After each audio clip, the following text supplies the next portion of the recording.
सभी साथियों को नमस्कार। आप सब से मैं बहुत सारी बातें शेयर करना चाह रहा था, इसलिए सोचा कि वीडियो फॉर्मेट सबसे सही माध्यम है। और इस वीडियो में मैं आपसे जो 20 तारीख को जो वितरण हो रहा है नियुक्ति पत्र, उसके संबंध में कुछ बातें शेयर करना चाहूँगा। देखिए, जो ट्रांसफ़र पॉलिसी है उसको लेकर के सब लोगों की अलग अलग राय है। कुछ लोगों को अच्छा लग रहा है तो कुछ लोगों को बुरा भी लग रहा है। लेकिन जो हमारे अधिकांशतः पुरुष शिक्षक साथी हैं उनको ये नियमावली अच्छी नहीं लग रही है और उनको अनुमंडल से जो बाहर भेजा जा रहा है उसके खिलाफ है। उनमें से कुछ लोग हैं जो दूसरे ज़िले में हैं, वो कह रहे हैं कि हम अपने ज़िले में आ जाएं तो दूसरे अनुमंडल में भी स्वीकार्य है। 8 ऐसे ज़िले हैं जहाँ एक ही अनुमंडल है, वो कह रहे हैं हम तो भाई जिला से बाहर ही हो जाएंगे, क्या करें। तो ऐसी परिस्थिति में मिक्स रिस्पॉन्सेज हैं लोगों की और सब अपने अपने हिसाब से अच्छा बुरा जो भी कह रहे हैं।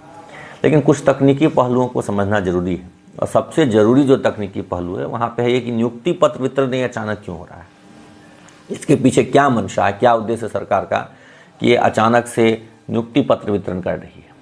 पहले तो इस तरह की कोई प्लान नहीं थी। अगर नियुक्ति पत्र वितरण करना था तो 8-9 महीने का खाली समय था। परीक्षाफल का तो फरवरी में प्रकाशन हो गया था, तो 8-9 महीने सरकार क्यों बैठी हुई थी? 9 महीने से 9 महीने बाद अचानक विभाग को ये क्यों सूझा कि भाई नियुक्ति पत्र बांटना चाहिए।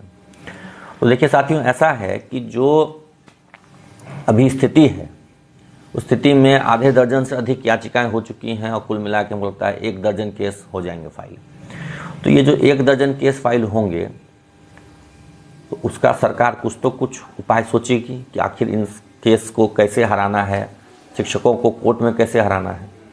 तो उसका उपाय सरकार ने यही सोचा है कि इनसे एक सहमति पत्र ले लो कि भाई इस नियमावली के तहत हम, या बिहार सरकार की किसी भी नियमावली के तहत हम ट्रांसफ़र पोस्टिंग के लिए तैयार हैं। तो ये सहमति पत्र कैसे मिलेगा, इसका क्या ऑफिशियल रिकॉर्ड होगा?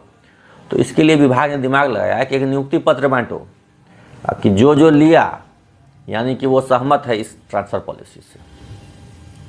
तो सब लोग समझ नहीं पा रहे हैं इस बात को, तैयार हैं। शिक्षा विभाग पूरी तैयारी किए हुए, रविवार को भी ऑफिस खोल करके नियुक्ति पत्र बांटने की तैयारी किए हुए हैं। पटना में, प्रखंड में, जिला में, प्रमंडलीय मुख्यालय में सब जगह तैयारी चल रही है, एकदम बांट देना है नियुक्ति पत्र। शिक्षक लोग कंफ्यूज है, क्या करें, लेने जाएं नहीं जाएं, लेने जाएं नहीं जाएं। तो देखिए ऐसा है, मैं आपको ये नहीं कहूँगा कि आप लेने जाएं या नहीं जाएं, लेकिन ये समझिए कि आप नियुक्ति पत्र आपने ले लिया तो इसका मतलब है आपने सरकार की जो ट्रांसफ़र पॉलिसी है उसके लिए सहमति दे दिया। वो नियुक्ति पत्र नहीं है, वो ट्रांसफ़र पॉलिसी के लिए सहमति पत्र है। आगे चल करके इसका इस्तेमाल सरकार कोर्ट में करने जा रही है। कोर्ट में सरकार इस तथ्य को रखेगी कि देखिए हमने ट्रांसफ़र पॉलिसी अनाउंस करने के बाद नियुक्ति पत्र बांटा और इतने शिक्षकों ने ले लिया, मात्र कुछ हैं 100-200 शिक्षक जो नहीं ले रहे हैं।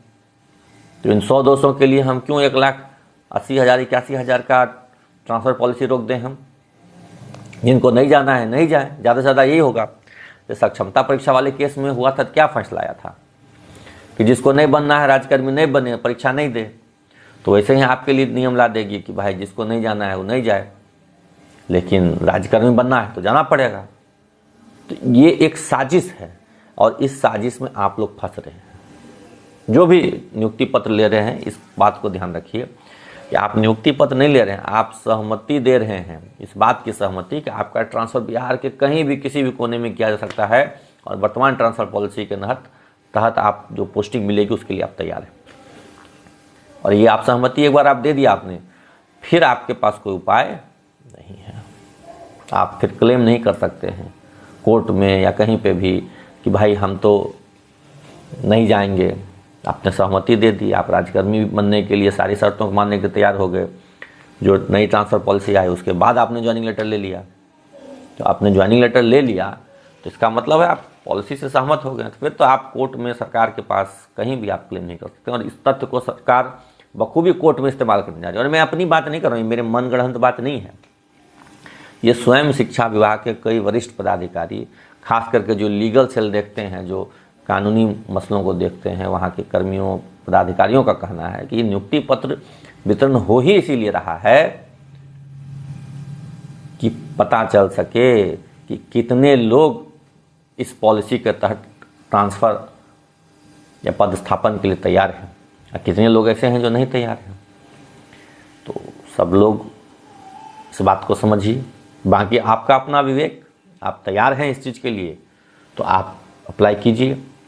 अभी 10 दिनों में 1,20,000 लोगों ने अप्लाई किया है। हालांकि उसमें से अधिकांशतः अप्लाई करने वाले लोग जो हैं वो तो बीपीएससी कैडर वाले हैं, TRE 1 TRE 2 वाले हैं, और उसमें भी खास करके जो अन्य राज्यों से आए हैं वो लोग बहुतायत संख्या में हैं। उनको तो सबको भभुआ, कैमूर, बक्सर जाना है, गोपालगंज जाना है, तो अप्लाई कर रहे हैं वो लोग। लेकिन आप अपना देख लीजिए, आप नियोजित शिक्षक थे, राजकर्मी बनने जा रहे हैं, तो आप घर से कितनी दूर नौकरी करने के लिए तैयार हैं, इसको देख लीजिए। तैयार हैं तो बहुत अच्छी बात है, कीजिए नौकरी, बहुत सही चीज़ है। और नहीं तैयार हैं तो फिर नियुक्ति पत्र लेने मत जाइए।